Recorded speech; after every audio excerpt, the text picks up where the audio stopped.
Shalom Bapak Ibu Saudara, hari ini kembali kita akan bersama-sama mendengarkan renungan kebenaran firman Tuhan. Dan saya Pendeta Novan Prasetyo akan juga menyampaikannya dalam pelayanan kali ini. Dan firman Tuhan yang saat ini akan kita dengarkan diambil dari kitab Amos, Bapak Ibu Saudara, Amos pasal yang ke-8, ayat 11 sampai dengan ayat 13. Karena ini hanya 3 ayat, saya akan baca dan Bapak Ibu di rumah bisa menyimaknya. Amos pasal 8, ayat 11 sampai 13, judulnya Lapar dan Haus. Demikian firman Tuhan, sesungguhnya waktu akan datang, demikianlah firman Tuhan Allah. Aku akan mengirimkan kelaparan ke negeri ini, bukan kelaparan akan makanan, dan bukan kehausan akan air, melainkan akan mendengarkan firman Tuhan. Mereka akan mengembara dari laut ke laut, dan menjelajah dari utara ke timur untuk mencari firman Tuhan, tetapi tidak mendapatkannya. Pada hari itu akan rebah lesu anak-anak dara yang cantik dan anak-anak teruna karena haus. Berapa banyak kita Bapak Ibu Saudara sebagai umat Tuhan yang sebenarnya kita tahu bahwa kebenaran itu ada di hadapan kita, bahkan berkat itu ada di hadapan kita, sukacita, damai sejahtera, dan keselamatan kekal ada di hadapan kita, namun kita tidak mengambil, kita tidak masuk ke dalamnya. Berapa banyakkah kita sebagai umat Tuhan demikian, Bapak Ibu Saudara? Saya pikir kita bisa mengoreksi di dalam diri kita masing-masing, karena bisa jadi kita sebagai orang Kristen, tahu kebenaran, tahu firman Tuhan, tahu beribadah itu baik, tahu berdoa itu baik, tahu memuji Tuhan itu baik, tapi tidak melakukannya, Bapak Ibu Saudara. Nah, dalam hal ini saya hendak juga mengulas bahwa Amos pasal 8 ayat 11 sampai 13 ini, Bapak Ibu Saudara, menyayangkan bahwa tindakan Israel atau juga Yehuda yang saat itu dipimpin oleh dua raja, baik Raja Yehuda dan juga Raja Israel, di mana pengikut-pengikutnya saat itu, baik raja dan pengikutnya, justru menyeleweng dari kebenaran, justru mengikut allah-allah yang lain, Bapak Ibu Saudara, justru beriman kepada Tuhan-Tuhan yang lain, bahkan tindakan-tindakan mereka membuahkan tindakan yang dosa, akhirnya menjerumuskan mereka dalam tindakan-tindakan yang melanggar firman Tuhan. Sehingga dalam hal ini, Bapak Ibu Saudara, kenyamanan dalam dosa akhirnya mendatangkan hukuman, dan menyembah berhala juga mendatangkan kutuk langsung dari Tuhan. Ini disampaikan melewati Nabi Amos yang terus menegur para umat saat itu, umat Israel, yang tidak mau di jalan Tuhan, tapi menyeleweng, karena memang raja-raja mereka menyeleweng dari jalan Tuhan. Tuhan begitu marah, tetapi memang biasanya Bapak Ibu Saudara, penyesalan selalu datang di akhir.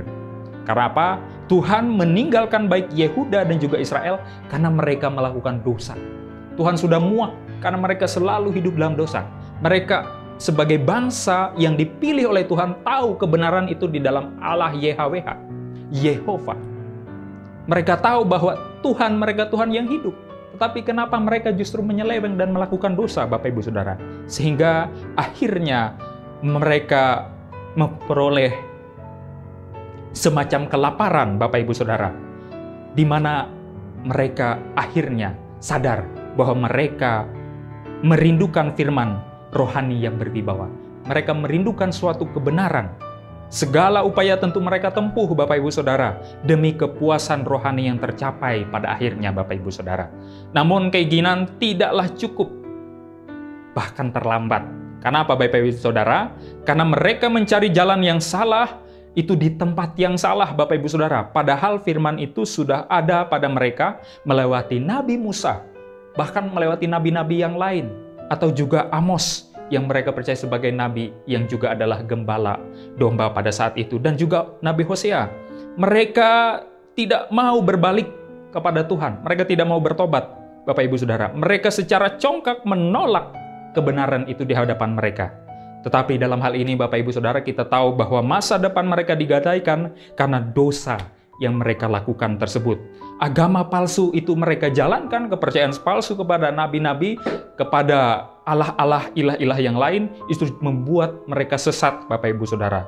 Sehingga dalam hal ini, dalam ayat yang terakhir, ayat yang 13, itu mengandung makna, Bapak Ibu Saudara, pemuda bangsa itu menjadi binasa dalam jerat-jerat peribadatan yang palsu. itulah Bapak Ibu, ketika kita sudah hidup dalam kebenaran, tetapi kita tidak sadar kebenaran ada di hadapan kita, tapi kita mengikut jalan yang lain. Apakah ini menegur kita? Karena memang firman itu bisa menghibur, menguatkan, tetapi sekaligus menegur dosa kita. Kita koreksi Bapak Ibu Saudara. Ingat bahwa berdoa itu baik, beribadah itu baik, percaya Tuhan sebagai Tuhan Juru Selamat itu adalah anugerah. Tetapi kalau kita hanya menghafal dan tidak melakukannya, percuma. Kalau justru kita mengikut cara-cara lain untuk menyembah Tuhan, berarti kita bisa jadi menerima ganjaran yang tidak baik. Oleh sebab itu, kita harus konsisten sebagai orang percaya, sebagai orang Kristen, untuk menyembah Tuhan kita dalam kebenaran, yaitu Juru Selamat kita, Yesus Kristus. Kiranya firman Tuhan ini senantiasa boleh memberikan penyadaran dan semangat untuk tetap di jalan kebenaran Tuhan dan rajin melakukan kewajiban kita sebagai umat percaya selagi kita hidup. Tuhan memberkati dan memelihara kita. Amin. Mari kita berdoa Bapak Ibu Saudara. Kami bersyukur untuk kebenaran yang kami sudah dengarkan pada kesempatan hari ini. Diberkatilah umat-Mu yang mendengarkan firman.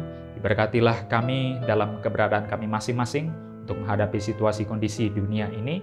Bersama dengan keluarga kami di tengah pandemi juga. Mampukan kami untuk berbijaksana, berhikmat dalam menyesuaikan segala kondisi dan situasi yang saat ini sedang terjadi. Dan pakailah kami agar boleh menjadi berkat, dan ajarkanlah kami untuk setia konsisten di dalam kebenaran-Mu.